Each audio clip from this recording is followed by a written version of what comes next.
Hello everyone and welcome back to Joy As It Flies. If you're new here, my name's Alyssa and I deal with the crochet side of this channel. And in today's video, I'm going to be showing you how to create a ring without using a magic ring. I know that magic rings can sometimes be quite fiddly and pretty confusing, so I think having a different and slightly easier option will be really helpful for all of you, especially if you're a beginner. In this video, I'm also going to show you how you can get rid of that annoying gap that sometimes appears in the middle of your crochet circles. I hope you guys find this helpful and let's get into it.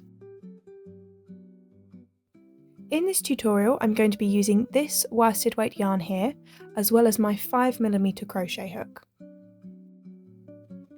We're going to start by making a slip knot, and you can use any method for this. Then we're going to pop it onto our hook. And this is key. You want to make sure that you have a really nice long tail end. You don't want this to be too short. That's going to make a little bit more sense in just a minute. From here, you want to either chain 3, 4 or 5. It doesn't matter which number you pick, it just depends on how big or small you want your ring to be. I want to be making quite a big ring today, so I'm going to be chaining 5. So here's 1, 2, 3, 4 and 5. After you've made your chain, you want to find the very first chain. So this one right here. Insert your hook into it, and then we're going to make a slip stitch. So yarn over, pull through that chain, and pull straight through the loop on your hook. If you then open this up, you're going to see that this has made a ring that we can work into. Now, in today's tutorial, I'm going to be making double crochets into this ring. So from here, I'm going to chain 2. And this chain 2 is not going to count as my first stitch. Working into the ring, I'm going to make 12 double crochet.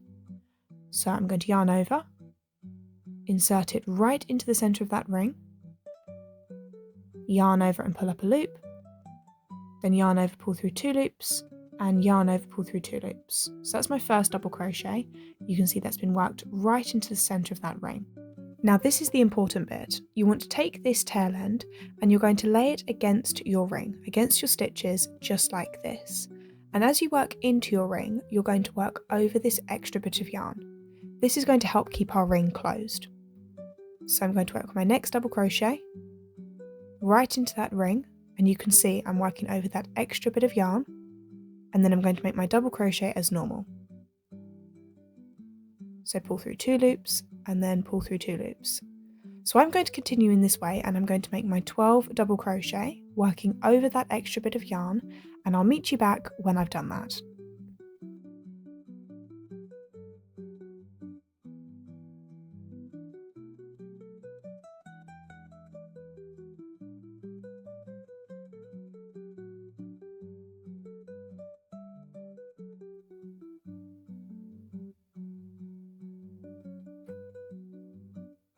So I've just made my 12 double crochet and this is what it looks like. You can see there's a great big gap in the middle. Don't worry about that for the moment, we're going to fix that in just a minute. I'm just going to finish by slip stitching into my very first stitch, just to close my ring up. Then I'm going to chain 1 to fasten off, to cut my yarn, then I can pull that through just to tighten that up. So this is what your ring probably is looking like now. To fix this gap in the middle, you want to flip your ring over, and you'll remember we have our tail end at the back. Now because we carried this around, this means that when we pull it tight, it's going to pull all of our stitches in.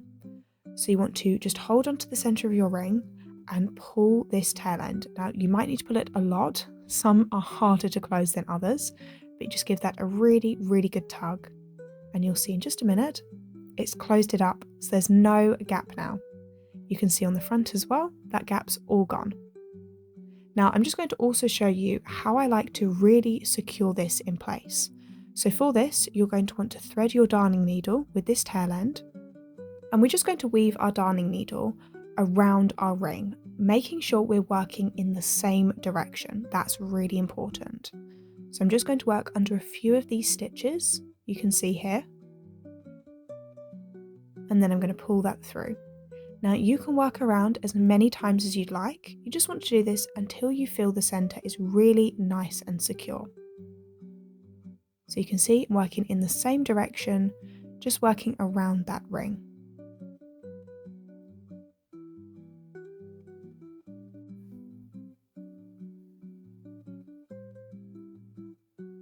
Once you're happy with it, we're just going to secure this in place by sewing back on ourselves a few times.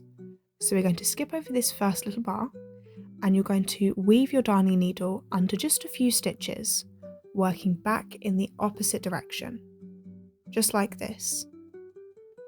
Then we're going to do that once more. We're going to come back in the opposite direction. So I'm going to skip this first bar, and I'm going to go back under a few of these stitches, just like this. And this just really stops our tail end from coming out. Then from here, you can go ahead and cut off any excess yarn that you have. And there you are, you've just created a crochet ring without using a magic ring. I don't know about you guys, but I would never be able to tell that this isn't a magic ring. It looks exactly the same, and it's secured so tightly, so there's no worry that this is ever going to come undone. Folks, I really hope you've enjoyed this tutorial and found it helpful, especially if you're a beginner. If you have any questions or any video requests, drop me a comment down below. It would also mean so much to us if you could subscribe to our channel and give this video a thumbs up. It really helps us to grow, and we would love to have you in our little community. I'll see you all again next week in my next tutorial, but until then, happy crocheting!